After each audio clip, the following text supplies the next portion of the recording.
अच्छा, अब जिस ड्रग का ज़िक्र करेंगे वो है कीटोटिफेन। कीटोटिफेन भी एक ऑप्थाल्मिक सॉल्यूशन है, यानी कि आइज़ के अंदर इस्तेमाल होता है और ये बहुत क्लिनिकली यूज़फुल ड्रग है एलर्जी रिएक्शंस को ख़त्म करने के लिए। ज़ेडिडोर के नाम से, कीटोटिफेन सिरप के नाम से, एलावे के नाम से, एज़ेटोफेन के नाम से मार्केट में अवेलेबल है। A very useful drug, specifically जो एलर्जी हो जाती है हिस्टामिन की वजह से, उसको ये ख़त्म कर देती है। मास्ट सेल को स्टेबलाइज करती है, वास्कुलर परमिएबिलिटी कम हो जाती है और जो इन्फ्लेमेशन है या एलर्जी है उसको बिल्कुल ख़त्म कर देती है कीटोटिफेन। फार्माकोकाइनेटिक्स है ये हैं कि ड्रग विद इन मिनट्स अपना काम करती है, ब्लड के अंदर ड्रग नहीं जाती और ड्यूरेशन इसकी 8 to 12 आवर्स है।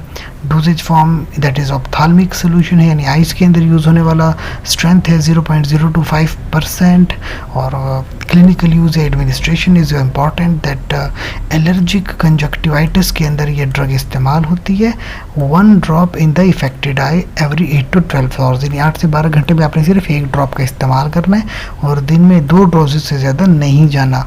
और एडमिनिस्ट्रेशन ये है कि जब आप ड्रग आइज़ में डालते हैं तो याद रहे कोई लेंस वगैरह नहीं पहनने, लेंस उतार के आपने ड्रग डालनी है और आफ्टर ड्रग भी कम से कम 10 मिनट लाजमी वक्फा दें लेंस पहनने से पहले, और कोई कंटेमिनेशन वगैरह नहीं करनी और जो इस्तेमाल करने के बाद कैप लाजमी बंद कर दें।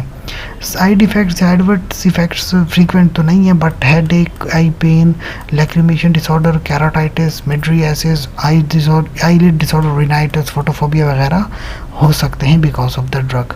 सो दैट वाज सिंपल फार्माकोलॉजी। अगर आपको डिटेल फार्माकोलॉजी जाननी है, यूट्यूब पर जाकर शबनूर मेडिसिन सर्च कीजिए, जहाँ पे आपको डिटेल्ड फार्माकोलॉजी हर एक ड्रग की मिल जाएगी। शुक्रिया।